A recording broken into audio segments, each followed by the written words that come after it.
Yeah, Because I think a lot of early career veterinarians have a problem with that, and I don't know why they don't trust themselves. I mean, if anything, I think their education's better than what I got and what you got.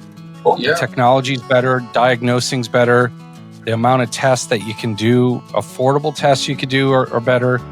And I think I don't know why veterinarians do not lack that trust in themselves. Obviously, now you know, with your work in the church, you have to have a lot of emotional intelligence to deal with your congregation and people you talk to. How long did that take you to learn? Or do you think you had that when you graduated? you can't be all things to all people, but you can't be all things just to yourself. So somewhere in the middle, it's what society needs on the one hand and what you can provide on the other. And somewhere those two things meet.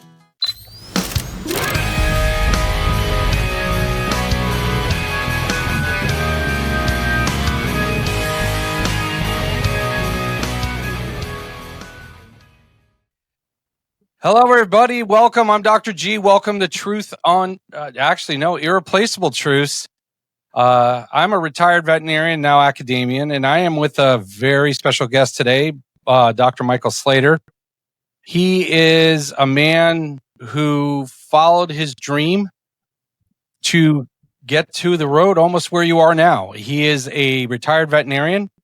He is also retired military. I think he was a lieutenant colonel, if I'm not mistaken, in the Army. And he now is a pastor and an author. He has 3 books that are published. I just finished his book, The Brothers Harper, which I want to get into with him because I think it's his dual identity he was dealing with during that book.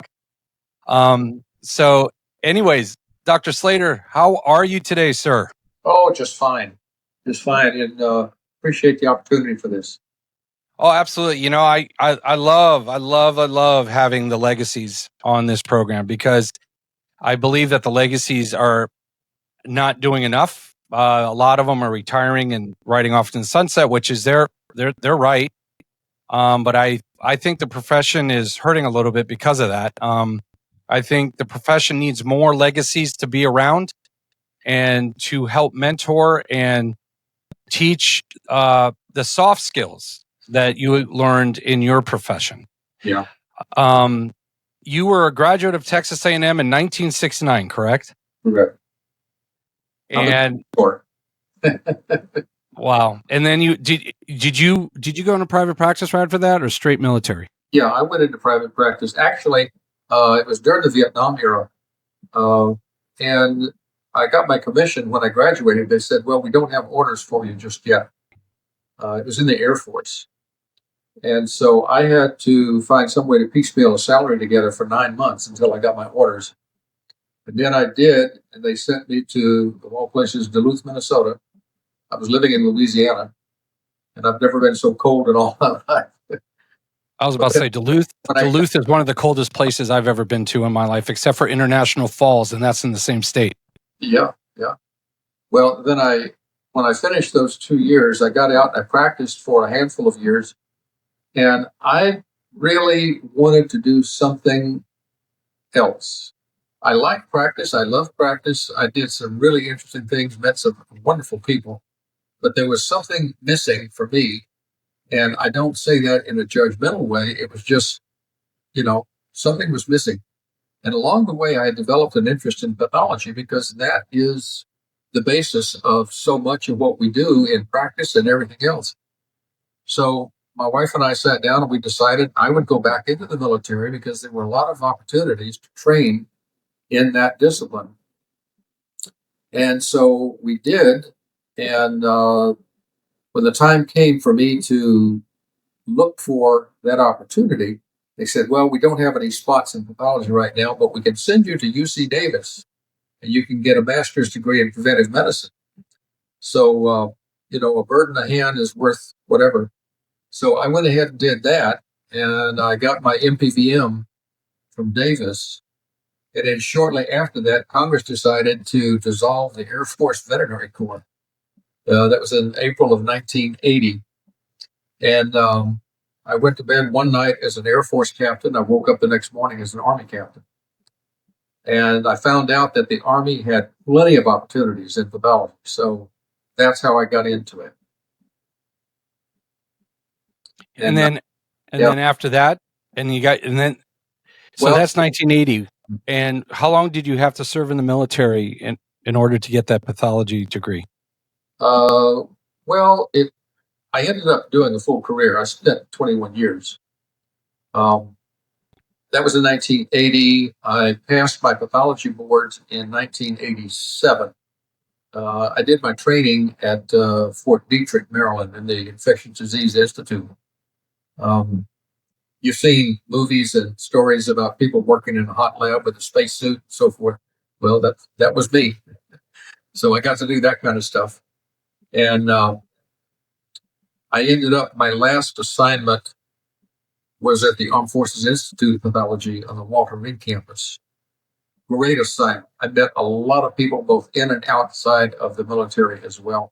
Big training institute, big referral institute.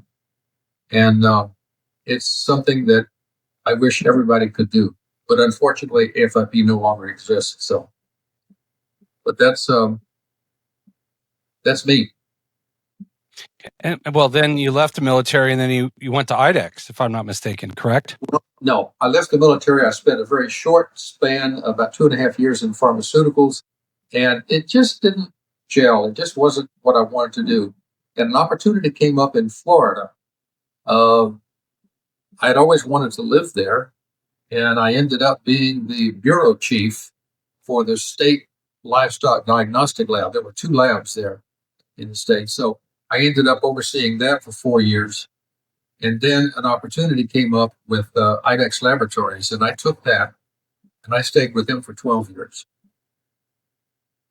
And the first 11 years, I was the supervisor, or whatever you want to call it, for the Eastern Shore. I had about 17 pathologists working under me, but I spent a lot of my time traveling and going to different labs and supervising and guiding and directing and refereeing. Wow, I bet. Yeah. And then you became a pastor. When in this journey you're taking, when did that occur? Well, I've always been heavily involved in my church work, and but when you're working, there's not enough time to really get to in-depth stuff. So I found out in the Presbyterian Church there is a provision to recruit, train, and commission lay ministers. So it meant going back to school. I had to go back to seminary for 3 years. I took a list of very basic fundamental courses, and then I was examined by the regional presbytery, and they said, okay, you're good enough. And I was commissioned as a pastor. And that pretty much allows me to do everything that an ordained pastor does. In fact, there are some small churches throughout the country that can't afford a full-time pastor.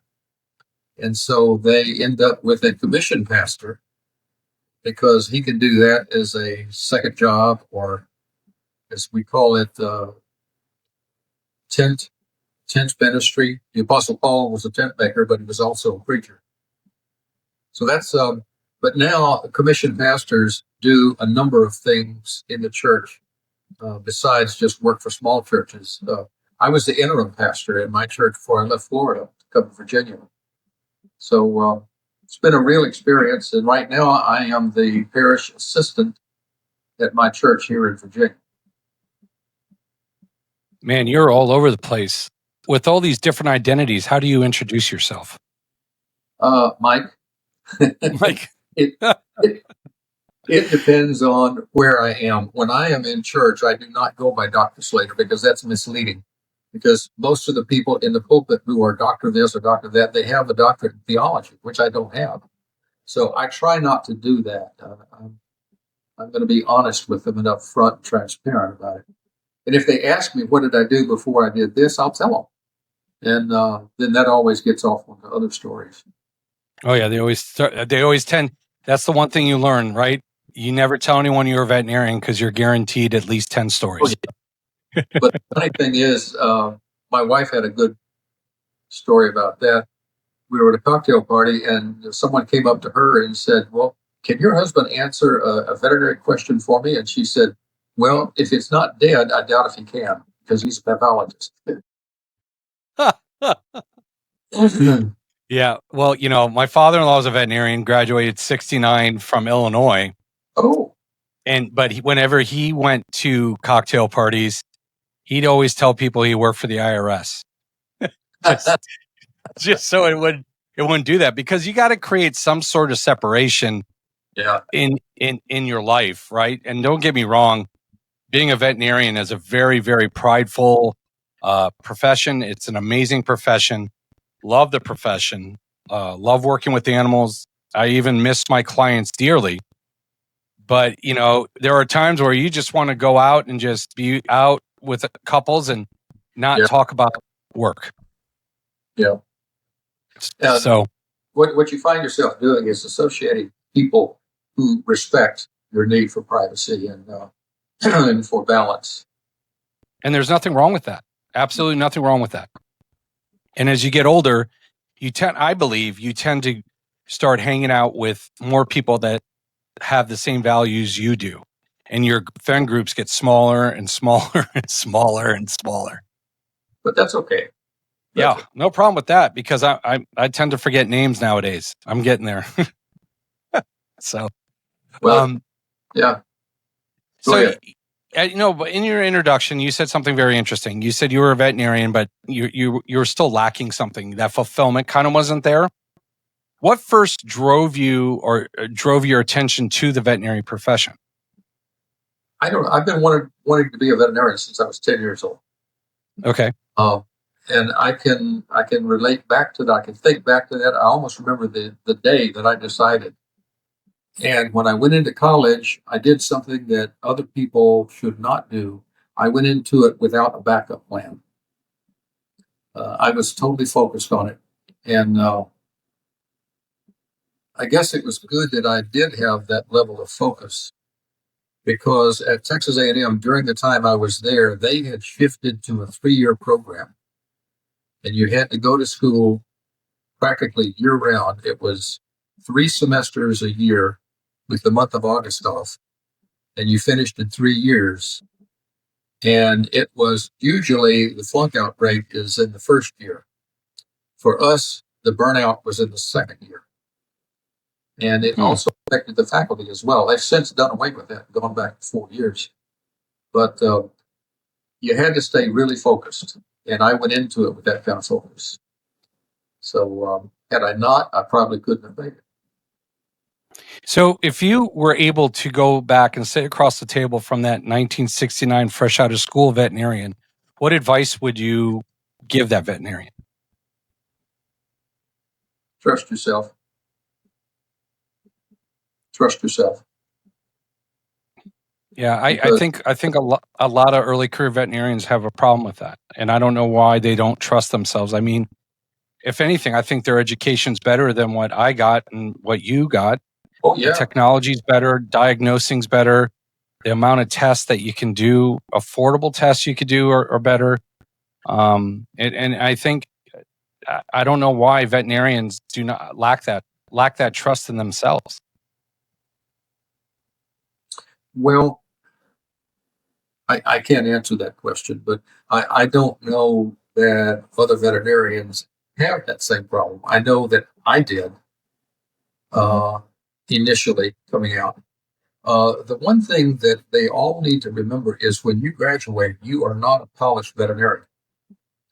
And a lot of my classmates went out and started their own practice just straight out of school, and they struggled, because not only did they need the experience, but they needed to learn how to run a business. And that burned out a lot of them. But most of them ended up working for someone and learning. I highly recommend, if it's at all possible, is to do a 1-year internship somewhere.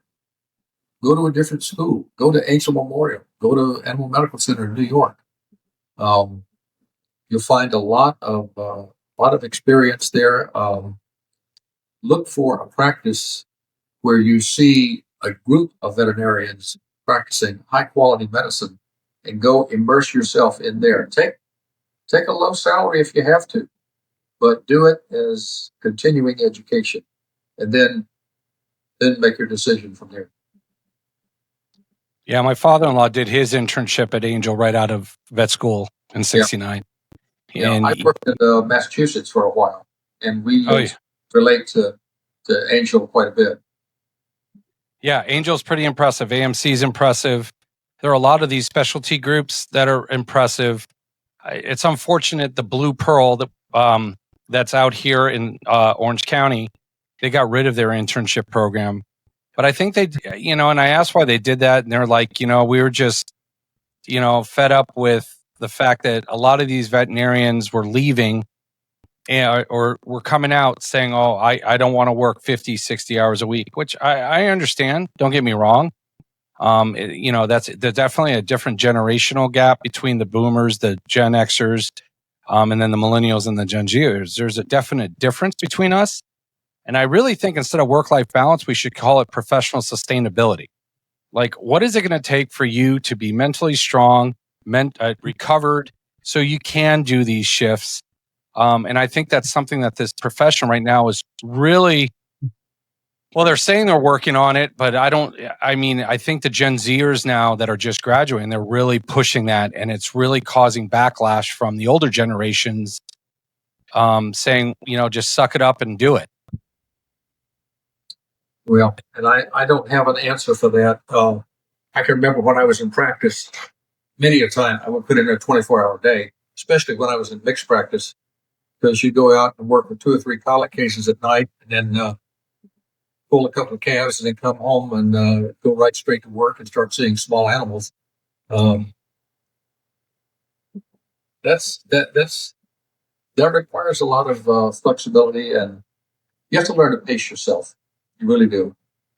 And it's good if you're surrounded by people that understand. Yes. Yeah, exactly. I think mentorship is lacking as well. Do you believe you had good mentorship when you graduated?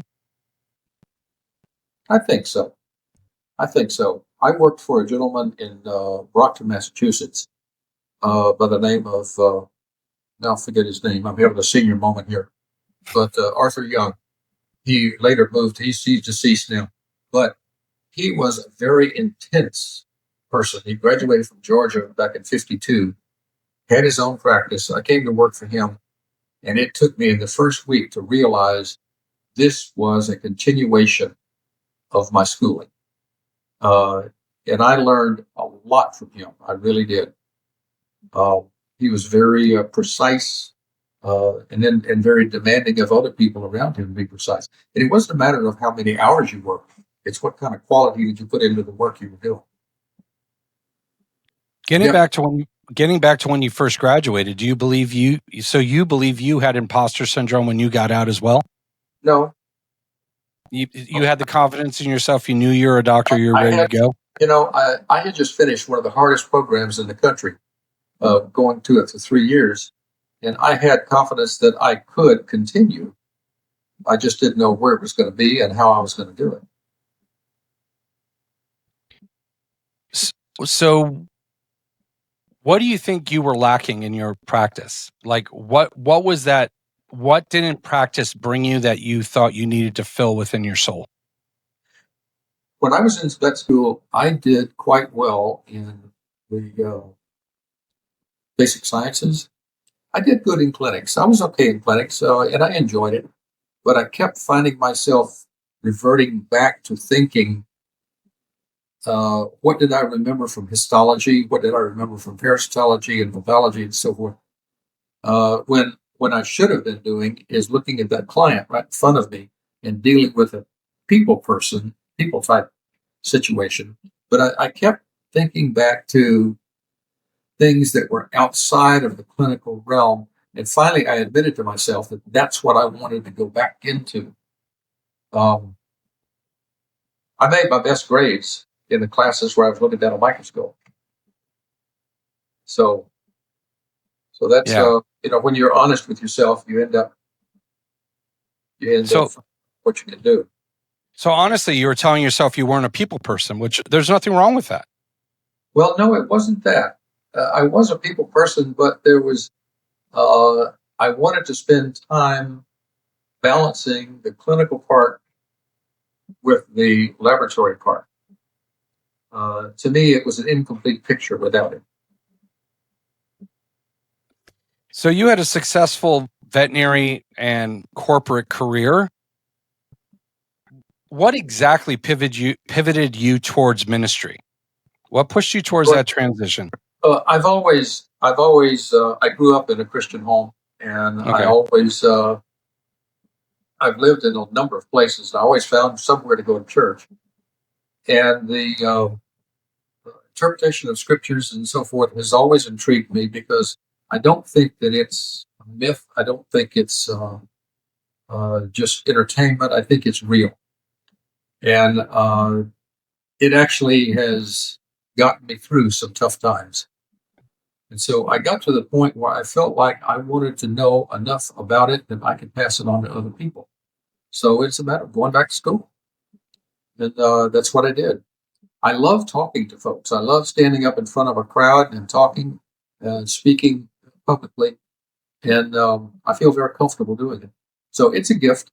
Um, and I don't say that I taught myself to do it. It is a gift. And I feel like when you're given that gift, you're supposed to use it. Do you believe your faith helped you through all your adventures, through vet school, through your veterinary career, through the Army, through getting a pathology degree? Oh, yes. IDEX? Oh, yeah. Yeah.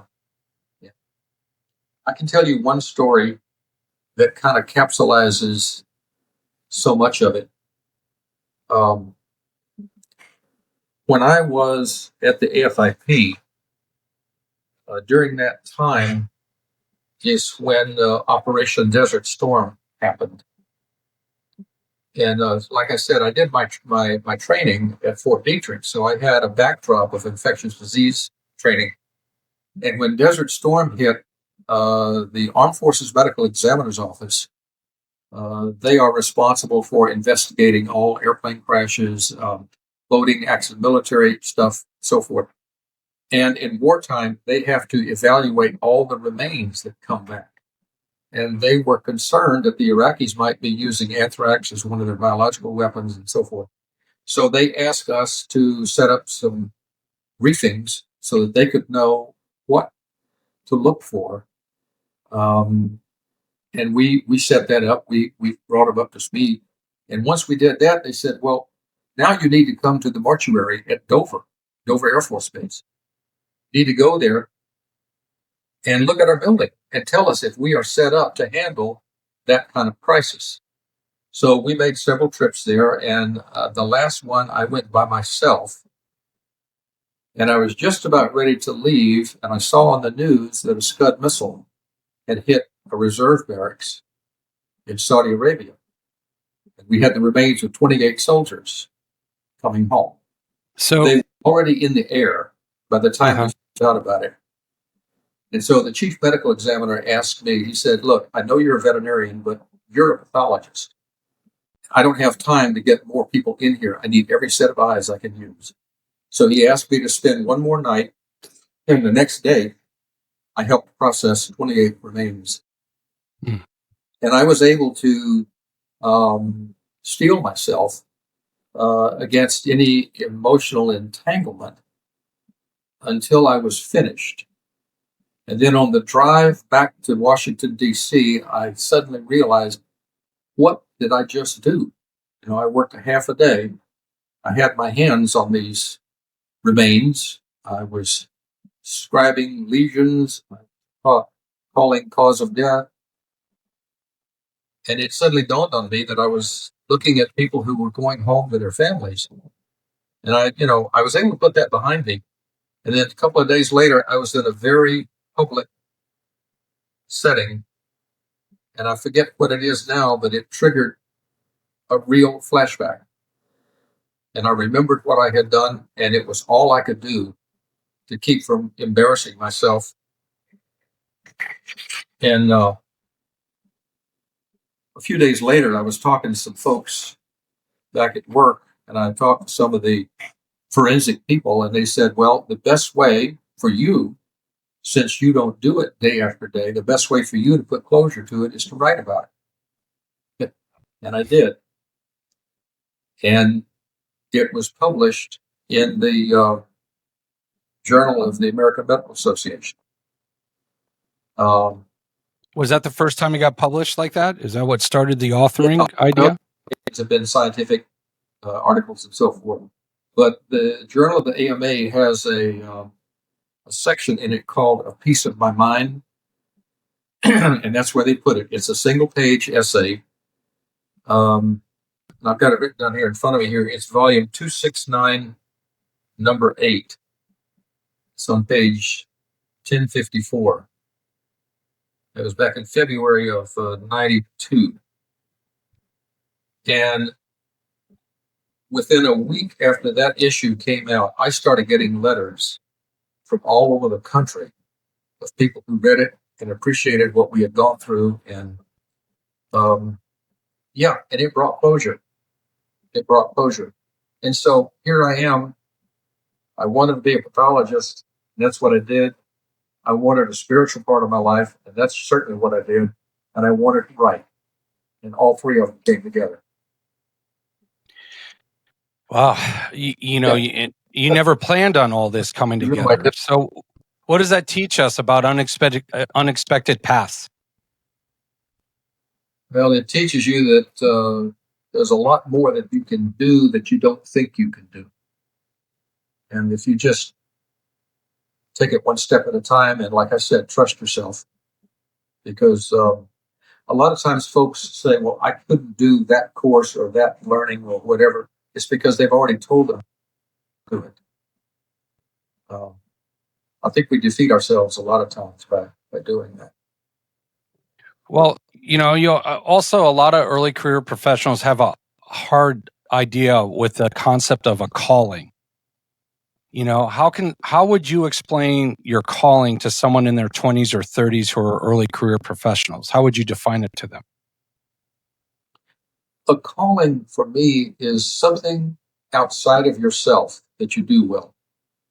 Now, somebody might say that, oh, I have a calling to make a lot of money, I have a calling to be famous, whatever. A true calling, I think, has to be outside of yourself. But it's whatever you do well. Because everybody's unique, everybody's different. And whatever you do well is the gift that you've been given, and you're expected to use it.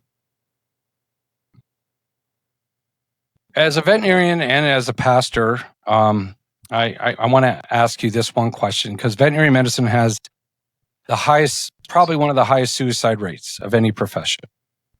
What do you think we're missing in preparing these young professionals in school for what they're about to embark on? Balance. They shouldn't put all their eggs in one basket, because let me tell you, you're going to fail. There are going to be days when you are going to fail.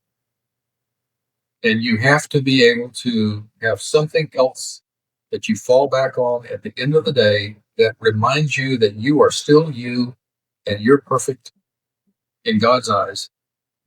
But you're not judged according to how good you practice veterinary medicine. That is not, or any profession, that should not be the gauge that judges you as a person. And I think we can achieve that with balance. But if our world gets too small and we're looking at only what we felt, this calling that we talk about, you can have a calling, but you've got to have balance in your life too. People need to have hobbies. They need to go places. They need to see different things. If you grew up learning how to play the piano, don't stop. I had piano lessons when I was little, and I wish I had kept them up.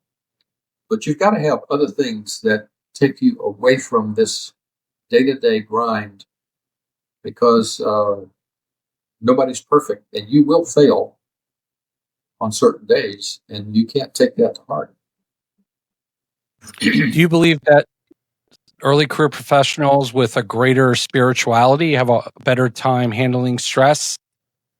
Or is spirituality just one of the tools that are used in your toolbox to handle stress?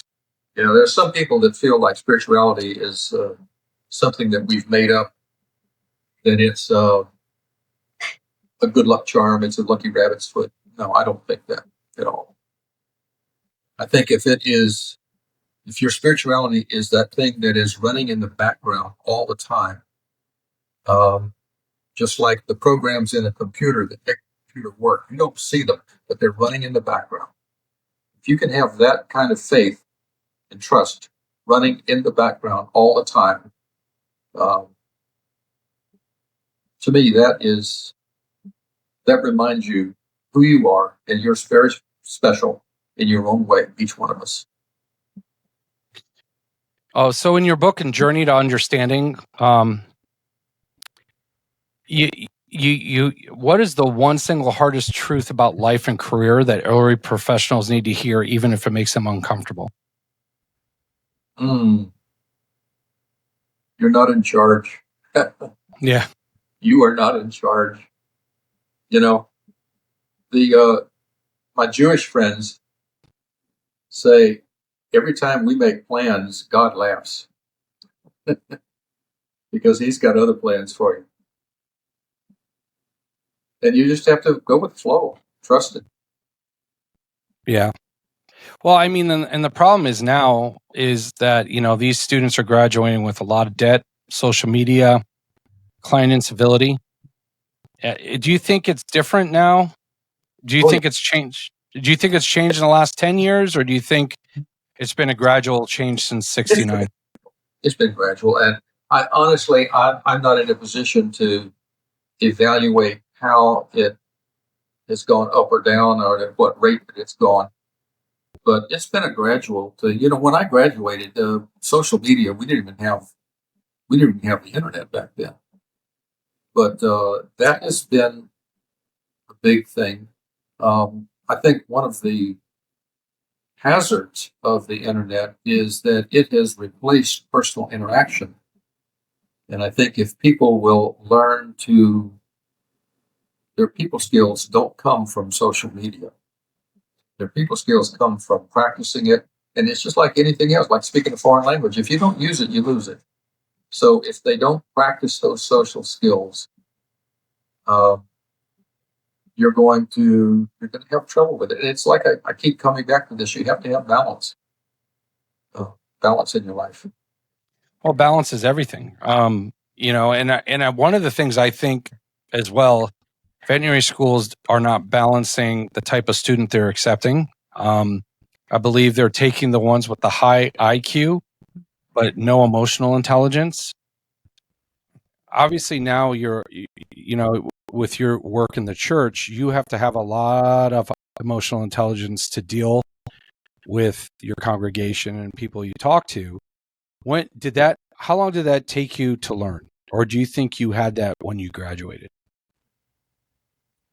The emotional balance? Yes. Yeah. Took me a while. Did they touch on that at all in school? No. Yeah. Yeah, I think that's one of the problems. I think, I don't know. I just think, now I think veterinary schools are, I don't want to say this mean, but for a majority of the students, it's setting them up to fail. I'm not saying all students, because some students come in and they have a realistic idea of what it is to be a veterinarian, but some of these students have no clue what it is to be a veterinarian. And then, they think that they're going to be able to play with, dogs and cats and cows and horses and parrots. And then they realize and they're like, holy crap, I got to be a doctor. How would you prepare a veterinary student today? If I know you said balance. You have to prepare them before they ever get into this. Right. And I think that the schools that offer pre-vet programs need to do that. And the veterinary schools that go with that watershed of students, they need to send representatives to these different places to talk to them, there should be societies, academic societies in these schools of pre-vet students. Yeah, maybe there are. I've lost track of it. There are some. Yes, there are some. There is a national pre-veterinary club, but not all schools have that club. Yeah, because I know when I got into vet school, we had a student chapter of the AVMA, and I learned a lot from the practitioners that would come and speak to us. And I first went to work for Veterinary when I was 15. This is what really convinced me that this is what I wanted to do. I was living in San Antonio. I went to high school there, and I went to work for him for 50 cents an hour. And I was cleaning up cages and feeding dogs and bathing dogs and everything. And then he trained me to help him in surgery. And when we had a slack moment, I was sitting at that microscope looking at fecal samples. And that really convinced me that that's what I wanted to do. That he was a good teacher. He did not practice any kind of country medicine. He was very modern. He was very up to date. And a lot of that, I think, is what got me leaning toward the basic science part, because he was able to balance it very well. So, yeah, that's where you learn to do it. And I was able to watch him, how he handled clients. And I worked for him right up until I finished high school. It was a good experience. I think anybody who wants to be a veterinarian should go through that. They should get a firsthand experience with it. If you could leave one story behind for early career vets to know about you, what would it be? Say that again. If there was one story you could leave behind for all the early career vets to tell, what would it be? Look for those clients that respect you and understand you as a person. And anytime you feel like you're failing, think back to those times when you felt good about yourself, and then ask yourself, why did I feel that way? And use that to overshadow whatever negativity is going after you. I'll tell you the one, when I was still waiting to go in the Air Force, I was in a practice that was a mixed practice. And of course, going to school in Texas, we didn't have a whole lot of experience in swine medicine. If I'd gone to Iowa or somewhere like that, it would have been just the opposite. But my first farm call that I had to go out to a place was a 300-pound Duroc sow in labor. She had been in labor all day long. I couldn't get my hand into the birth canal. I could not pull these pigs. She was so toxic, I thought she was going to die right there. And I said, you know what? The quickest way to get these little piglets out is to do a C-section. She was so toxic, I didn't give her anesthesia or anything. I just threw a local on the midline. And then I realized, wait a minute, this is how you do a C-section on a dog. I've never done a flank. And so I was right in the middle of finishing up. We took 4 dead piglets out, and I'm closing her up. And I remember the guy's name, Mr. Mott from Bentley, Louisiana. He was a huge fellow, and this big hand just very gently put on my shoulder, and I looked up at him and he said, son, you are among friends. And that made my day right there. Right. And well, obviously, it's a story you still carry now. Yeah. Right? And that went on. 3 months later, she bred back and had a healthy litter. Wow. And couldn't believe it. I said that was the first one I've ever done, and it was successful. So everybody started sending their pig cases to me, and I kept telling them I don't know anything about pigs. But no, those kind of experiences that you remember, and that was fun. And you got to file those too, right? You got to keep remembering those, because for every great case you have and every great client you have, you'll probably have 5 or 6 cases that didn't turn out well, or 5 or 6 clients that make you want to quit your job. And I always tell people, it's, as soon as you get to a practice, you learn who the top 10% best clients are at that practice, and you roll out the red carpet for them. Yep. And it'll make your job so much easier. So much easier. And if you want to go with the social aspect with your clients, those are the ones you pick to be friends with. Yep. So, what do you want the next generation of professionals to know about purpose versus career? Purpose versus career. Oh, my goodness. You've got to get a mixture of what you feel like needs to be done for society and where does your talent, your calling, where do those two things meet? You can't be all things to all people,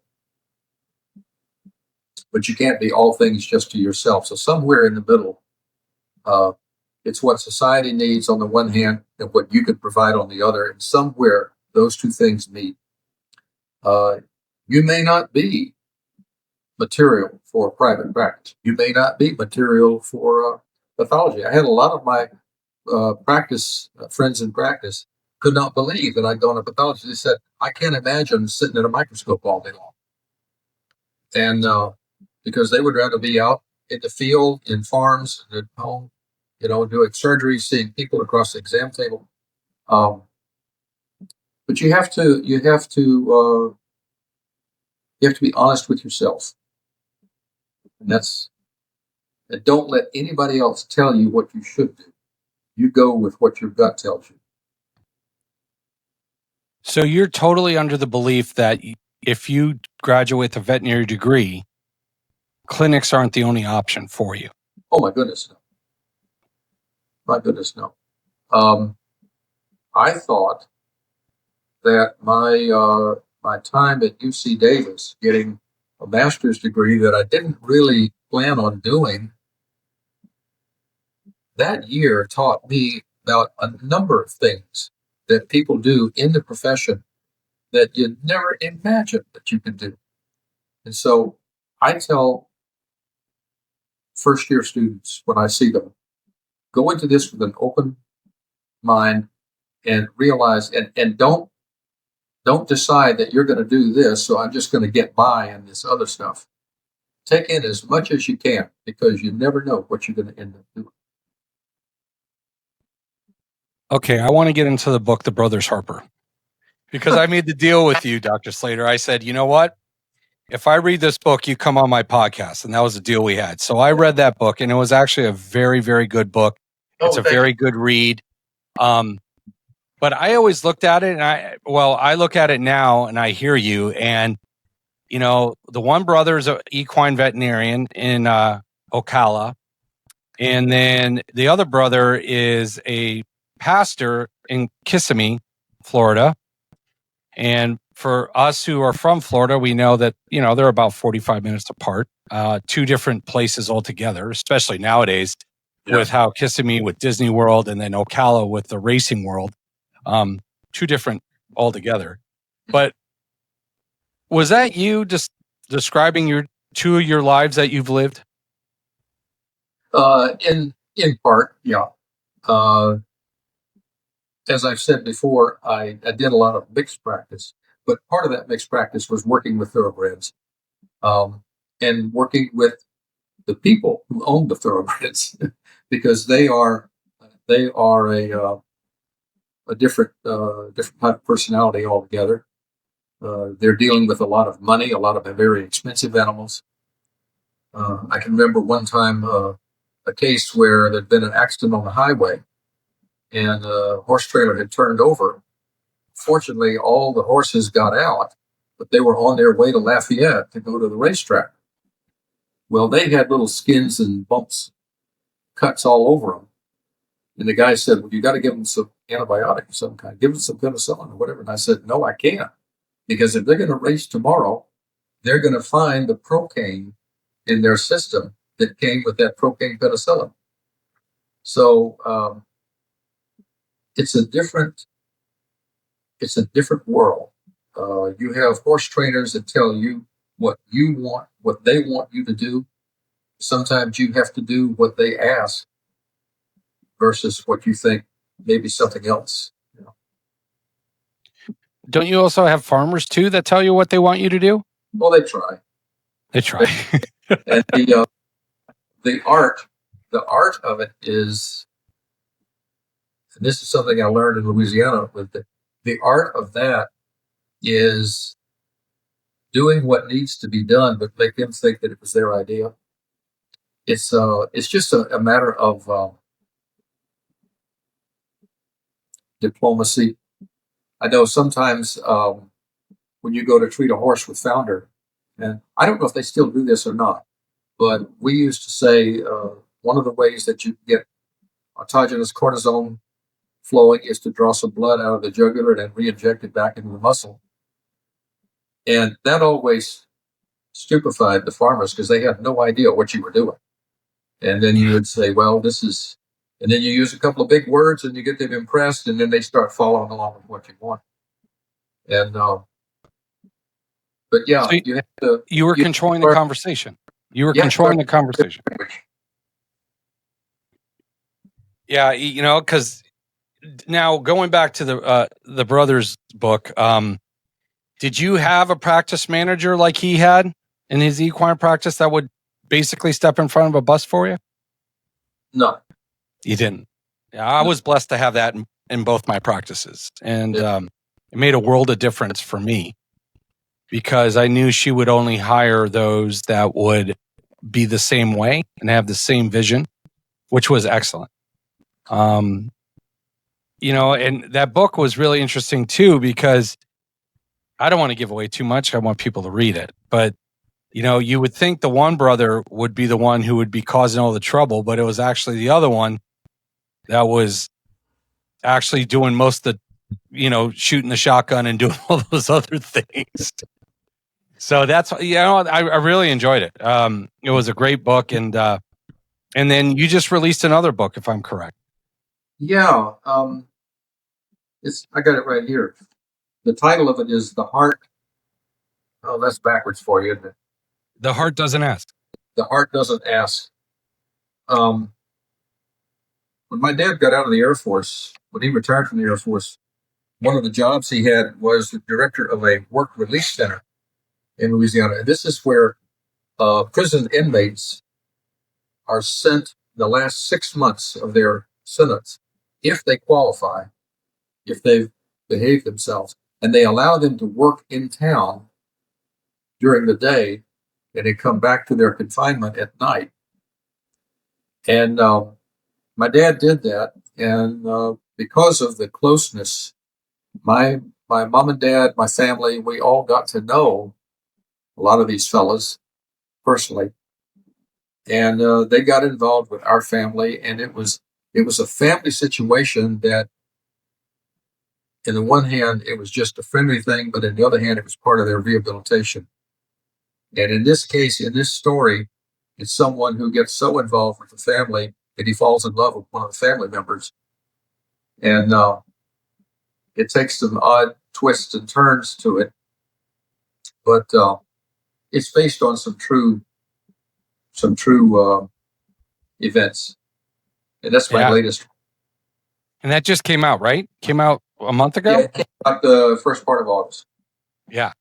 Yeah. So I'm looking forward to sitting down and reading that one. I'm gonna finish this up with 2 questions. And I want you to talk as a pastor that used to be a veterinarian. Okay. If an early career professional is listening right now and they feel lost, what would you tell them they need to do tonight or tomorrow?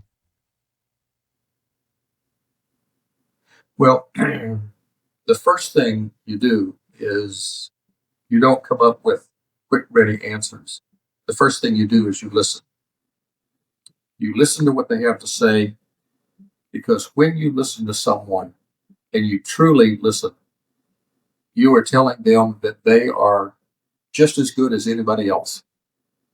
And that, we say, besides God's grace, our self-esteem is the most precious possession that we have.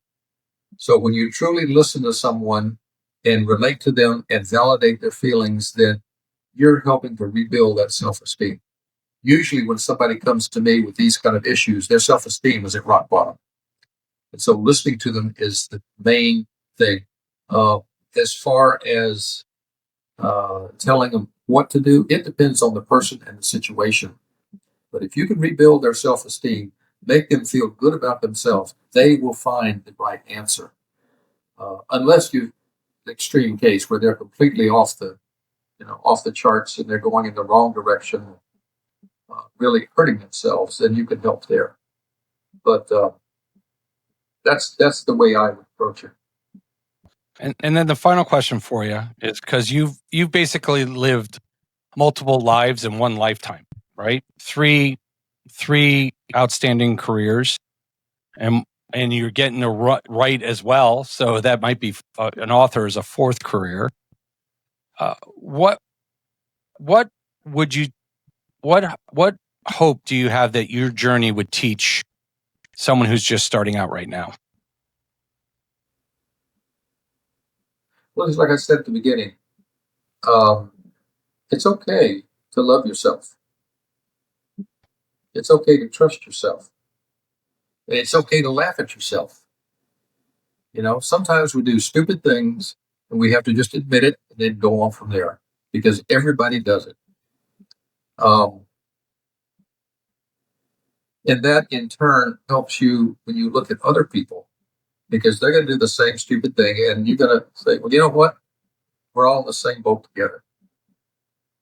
And that's the take home message that I usually, without getting into the deep theological part of it, that's the take home message for a lot of folks. Yeah, we're all on this bumpy ride together. That's called life. It's a grind. It is a grind.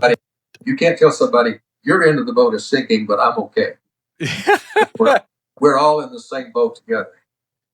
Yeah, I always tell people, I tell my kids, I go, it's okay. Just try to imitate a duck. You look nice and smooth on the surface, but underwater, those legs are just turning like crazy. Crazy. Yeah. Well, Dr. Slayter, thank you so much for coming on. It's been an honor and a pleasure to get to know you. It was an honor to get to read your book and ask you about it. Real privilege. And that was not my first novel. This was my first one. Versace Voices. Oh, yes. Look at that. And that's the one that's in Louisiana, right? Yeah, this is in Louisiana.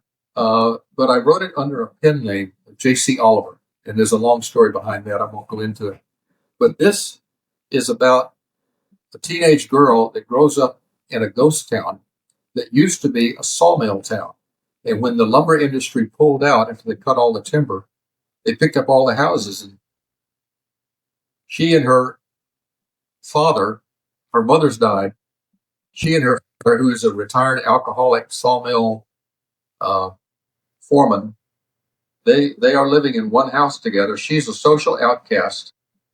And then she meets somebody very special. So I'll just leave it at that. Okay. Here we go. Kindle books. Here we go. I'll send you the links to all four of these books. Yeah, I'll put all the links on for them to see that. And then obviously I know you're on LinkedIn. So if anyone wants to ever send you a message on LinkedIn, that would be the best. Do you have a webpage with your books and everything? I do have a webpage, but it's only in reference to the Harper brothers. Okay. So LinkedIn's the best way to get a hold of you, in my opinion. Michael Slayter at Outlook.com. Okay, Michael Slayter at Outlook.com. Awesome. Dr. Slayter, honor, pleasure. And to all our listeners out there, I'm just reminding you, Dr. Slayter also made it very clear. We need to find balance and we need to love ourselves. We'll talk to you next time. All right. Thank you.